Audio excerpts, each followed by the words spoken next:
Fala viajantes, bem-vindos ao Estradas que me levam. Onde a estrada se transforma em cenário para uma profunda reflexão sobre cultura, história e natureza. Este canal é um convite a ver a estrada de uma forma que você nunca imaginou.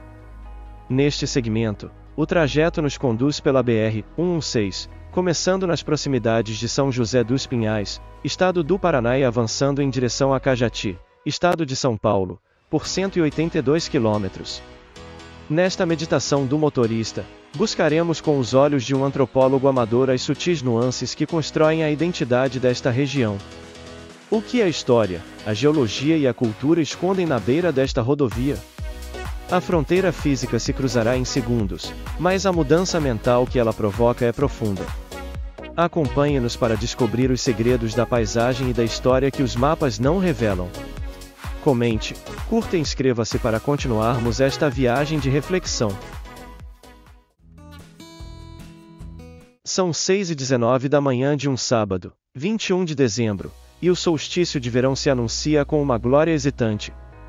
O carro está posicionado na alça de acesso da BR-116, nas franjas do grande município de São José dos Pinhais, e o mundo, neste momento, está banhado por uma luz dourada e nítida.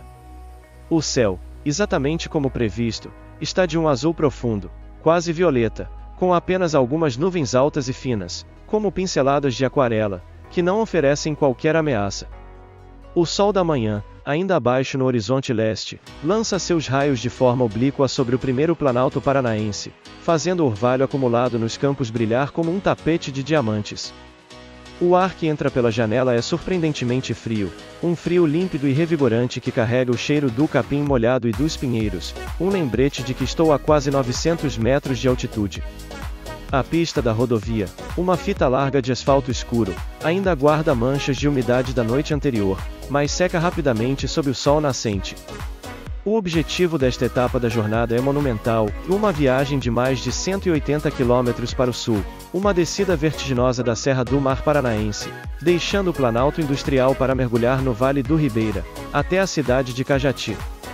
A previsão do tempo é um roteiro em si, prometendo que este céu claro e este sol da manhã são uma bênção temporária, que logo a serra me receberá com seu abraço nublado, com trechos de chuva fina, antes de me depositar em um destino ainda encoberto. Engato a marcha e o carro desliza para a BR-116, que neste trecho inicial funciona como contorno leste de Curitiba, uma artéria vital para a maior região metropolitana do sul do Brasil. A sensação imediata é a de estar no coração da indústria. São José dos Pinhais não é apenas uma cidade dormitório ou um subúrbio, é um motor econômico com vida própria. A paisagem que me cerca nos primeiros quilômetros é um testemunho da força industrial do Paraná. À minha direita e à minha esquerda, espalham-se parques industriais gigantescos, com uma arquitetura moderna, limpa e funcional. Eu passo pelas placas que indicam as saídas para as fábricas colossais da Volkswagen e da Renault, complexos que são verdadeiras cidades, responsáveis por uma fração significativa da produção de veículos do país. A visão destas plantas, com seus pátios logísticos repletos de caminhões cegonha e seus prédios administrativos envidraçados refletindo o sol da manhã, é um símbolo do poderio desta região. O tráfego, mesmo às 6h20 da manhã de um sábado, já é intenso, dominado por caminhões e por ônibus de funcionários que iniciam seus turnos. A cidade também é conhecida como a cidade-aeroporto. À minha esquerda, embora oculto por galpões, eu sei que está o Aeroporto Internacional Afonso Pena, o principal portão de entrada e saída do estado. Ocasionalmente, o som grave de uma turbina rasga o ar da manhã, e eu vislumbro um avião subindo rapidamente, seus rastros de condensação se tornando linhas brancas contra o céu azul. A BR-116, aqui, é uma rodovia de padrão internacional, larga, com múltiplas faixas e um asfalto perfeito, projetada para suportar este fluxo incessante de mercadorias e de pessoas que define a grande Curitiba. E a paisagem do Planalto se revela entre os complexos industriais. Esta é a terra das araucárias, os pinheiros paranaenses, com seus galhos abertos como candelabros, uma silhueta inconfundível que se desenha contra a luz dourada. Eles são os guardiões ancestrais deste planalto, testemunhas silenciosas da transformação da floresta original em campos de cultivo e, mais recentemente, em distritos industriais.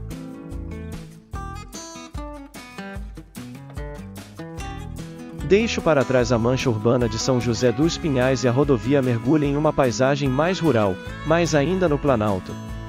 O tráfego diminui ligeiramente, e a estrada se torna mais contemplativa.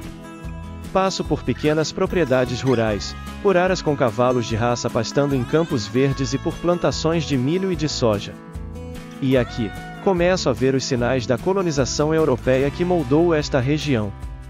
Diferente do litoral, com sua forte influência açoriana, o Planalto de Curitiba foi o destino de imigrantes poloneses, ucranianos, italianos e alemães. Esta herança se reflete nas paradas de beira de estrada. Vejo as placas de madeira rústica anunciando a café colonial, vende-se salame e queijo, produtos da colônia. São promessas de uma gastronomia farta, de pães caseiros, de geleias, de cucas e de pierogies, um convite a uma parada que esta viagem, com seu objetivo claro, não permite. E, embora estejamos no auge do verão, algumas placas permanentes ainda anunciam a vende-se pinhão, a semente da araucária, que é a alma gastronômica do inverno paranaense. E é neste trecho, enquanto o carro devora os quilômetros planos do Planalto, que a primeira parte da previsão do tempo começa a se cumprir. O céu, que era de um azul límpido, começa a ser invadido por nuvens que parecem brotar do horizonte sul, na direção para onde estou indo. Não são nuvens de chuva, ainda, mas nuvens baixas e acinzentadas que começam a filtrar a luz do sol. O dourado da manhã dá lugar a uma claridade mais difusa, mais branca. A temperatura parece se manter, mas a sensação térmica muda. O vento que sinto parece mais úmido. É o primeiro aviso.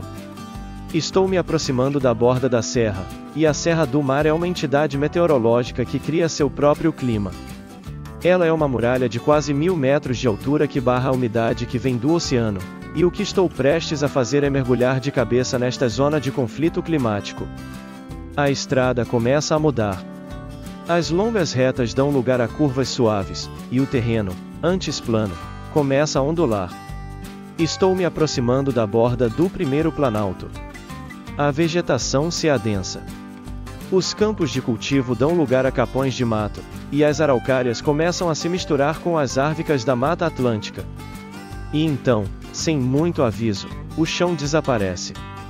A estrada aponta para baixo, e a grande descida da Serra do Mar Paranaense se inicia. Este trecho da BR-116 é uma das obras de engenharia mais impressionantes do Brasil, uma descida vertiginosa que serpenteia por um dos maiores e mais preservados trechos contínuos de Mata Atlântica do planeta. E, como se fosse um interruptor, o clima muda instantaneamente. O céu agora está completamente nublado. Eu dirijo para dentro da camada de nuvens que estava estacionada sobre a serra. O sol desaparece por completo. A luz se torna cinzenta, e a visibilidade, que era de quilômetros, agora é de algumas centenas de metros. E então, a segunda parte da previsão se concretiza, e a chuva fininha. Não é uma tempestade, não é uma pancada de verão. É a garoa, a neblina molhada, uma precipitação fina e gelada que parece emanar do próprio ar, da floresta ao meu redor. Ligo os limpadores de para-brisa em velocidade intermitente, e o som da borracha deslizando no vidro molhado se torna a nova trilha sonora da viagem.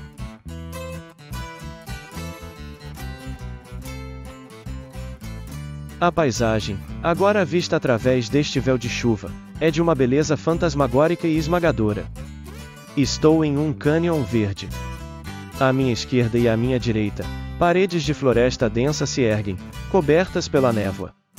As árvores são gigantescas, e seus troncos estão cobertos por um tapete de bromélias, de orquídeas e de cipós que se penduram como cortinas. A umidade é tanta que a floresta inteira parece estar pingando. Em alguns pontos, onde a rocha é exposta, filetes de água, pequenas cachoeiras nascidas da neblina, escorrem pela pedra e cruzam a estrada em pequenas correntezas. A flora é exuberante. Os manacás da serra, mesmo fora de sua época de floração principal, exibem algumas flores roxas e rosas, cores vibrantes que se destacam contra o verde profundo e o cinza da névoa. O pálmito jussara, com seu tronco fino e elegante, se ergue em direção à luz difusa. A estrada em si é uma maravilha. Esta é a Regis Bittencourt duplicada. O que antes era a infame Estrada da Morte, um pesadelo de pista simples, curvas fechadas, sem acostamento e com um histórico trágico de acidentes, hoje é uma rodovia segura e moderna. As duas pistas são separadas por uma mureta de concreto, e o traçado foi redesenhado com curvas amplas, áreas de escape e um asfalto drenante que, mesmo sob esta chuva fina, oferece uma aderência surpreendente. A engenharia teve que ser brutal para domar esta serra. A estrada corre sobre viadutos altíssimos, que me fazem flutuar sobre vales profundos, onde a neblina lá embaixo esconde o fundo. Ela atravessa túneis curtos, escavados na rocha viva, que por alguns segundos me tiram da garoa e me mergulham no som ecoante do meu próprio motor. Dirigir aqui, mesmo com toda a segurança moderna, é um exercício de humildade. O tráfego de caminhões é intenso, e eles descem a serra com um respeito visível, usando o freio motor, que produz um som grave e rouco que ecoa pelo vale. Eu os ultrapasso com cautela, minha velocidade reduzida pela pista molhada e pela visibilidade limitada. As placas de sinalização são constantes: neblina, reduz a velocidade, pista escorregadia, use freio motor.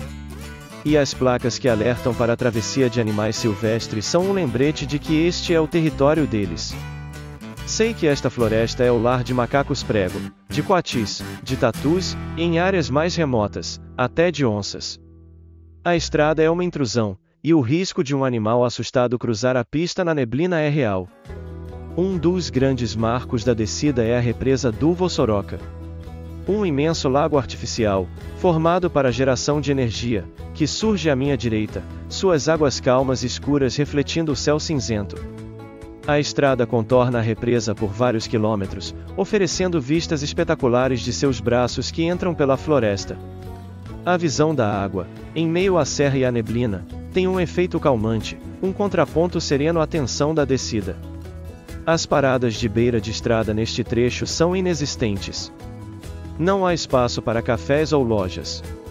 O único refúgio são os postos de fiscalização da concessionária e as áreas de escape, rampas de concreto e brita projetadas para salvar caminhões que perdem os freios, um lembrete sombrio da física implacável da descida.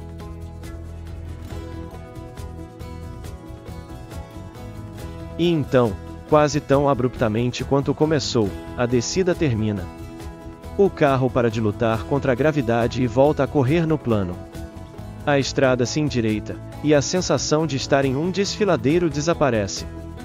E, com a mudança de altitude, o clima muda novamente. A chuva fininha cessa, os limpadores de para-brisa descansam. Mas, como a previsão indicava, o céu não se abre.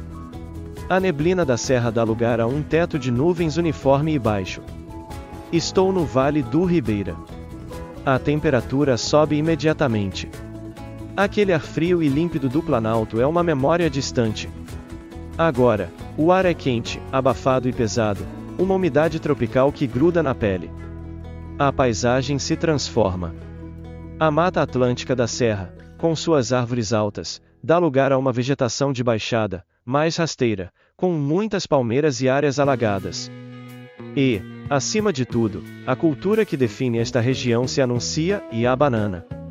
As primeiras plantações de banana começam a ladear a rodovia, suas folhas grandes e verdes, um sinal claro de que estou me aproximando do coração do maior produtor da fruta no Brasil. A estrada agora corre paralela ao rio Jacupiranga, um afluente do Grande Ribeira de Iguape, e a planície fluvial fértil é o terreno ideal para esta cultura. Aproximo-me do meu destino, Cajati. A cidade se anuncia não por um esquiline, mas por sua indústria. Esta é uma cidade mineira. Placas começam a indicar as grandes empresas de fertilizantes e de processamento de minerais. A paisagem, antes dominada pelo verde da floresta e da banana, agora é pontuada por grandes estruturas industriais e pela poeira da mineração. É um contraste abrupto, a passagem de um santuário natural para uma zona de extração industrial. São 8h15 da manhã. Chego ao trevo de acesso de Cajati. O objetivo da minha viagem, esta longa e dramática descida de quase 200 quilômetros, foi alcançado. O céu continua nublado, e o ar é quente e úmido.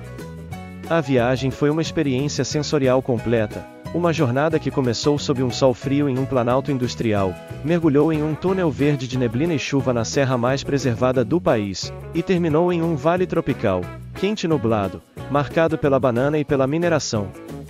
O carro agora navega pela alça de saída, deixando a BR-116, e a mente leva consigo o respeito pela engenharia que domou a serra, a beleza fantasmagórica da Mata Atlântica na neblina e a consciência de ter atravessado, em menos de 2 horas, 3 mundos completamente diferentes. Piada sobre o trajeto. O que é uma araucária lá do Planalto de São José dos Pinhais gritou para um cacho de banana lá embaixo em Cajati? Ei, aproveita o calorzinho aí embaixo. Aqui em cima tá um sol lindo, mas um frio que só dá pinhão.